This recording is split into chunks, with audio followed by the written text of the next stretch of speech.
Hi ho, 420 MSP, Harry here, and we're back with Jim Remke out of Chicago.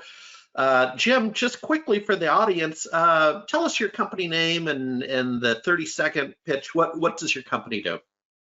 Yeah, we're POSRG, and we are a point of sale reseller, a value-added reseller. So we have been in business for 15 years, and we are currently reselling point of sale and retail technology solutions to cannabis dispensaries. All righty. Well, listen, before you know it, flip a coin, it'll be the end of Q1 2020, and you're in Chicago, and I want to key in on the state of Illinois because January 1st was a significant milestone. So we're essentially one fiscal quarter into the new cannabis motion in that state: adult use, medical, hemp, et cetera. So give it to us straight. What are some updates? What are you hearing and seeing? Yeah, I mean, we got the biggest thing happening here shortly is May 1st. They're going to announce the 75 license winners for the dispensaries in Illinois. And if I'm not mistaken, most of those need to be open within 6 months from that date. And then I guess the more immediate thing that's kind of exciting too is on March 16th, they close the application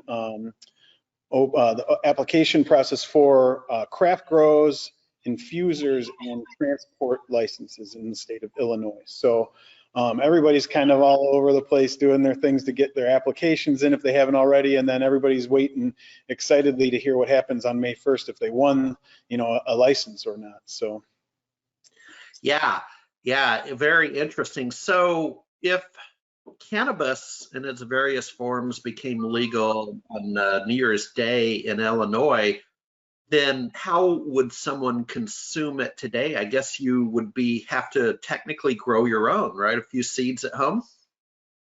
Well, yeah, I mean, are you asking if there's a public consumption? Right. What are you seeing out there? Well, I mean, there's people that are, you might walk on the streets and obviously you're getting some whiffs, but there is a new public consumption lounge, the first one in Illinois, that's going in Springfield, Illinois. I think that's coming up pretty soon here. And then there's also some, some city legislation in place, like they're kind of trying to figure out where they would allow public consumption in Chicago and stuff like that too. So people are definitely pressing for consumption lounges in the area. But other than that, yeah, you would have to consume at home or at a friend's house or something like that. Yeah.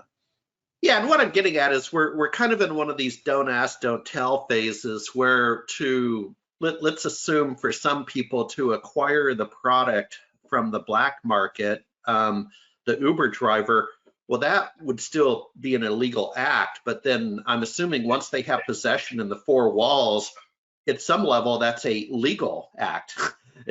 Fair like that?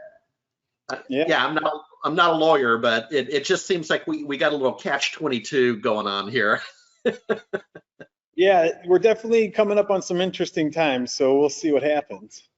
Yeah, and any predictions on, or you got a sense of, do you think they're going to be on target economically with the strength of the sector, the tax revenues? The sector's been strong across the nation. Yeah, I think I read something that Illinois took in. I don't even want to say the number, but it was beyond their expectations of tax revenue from cannabis for the first month to 2 months or something like that. It was definitely beyond what they expected. So yeah, that's what we're seeing across the board. Well, we're going to keep checking in with you, and again, you in particular, I'm keying in on Illinois because we're starting to put the big dogs together, man. I mean, you got California, Illinois. Before you know it, I'm convinced New York's going to pop. Yeah. I don't know the day and time, but it's gonna. And I heard Arizona isn't far behind. They're not facing much opposition to a rec bill there. So not that that's necessarily a big dog, but it would be big. Any of them are big at this point. So yeah, I think you're right with New York as well. So. All right. Well, thanks, Jim. Thanks for being one of our analysts. Yeah, I appreciate it. Thank you for having me.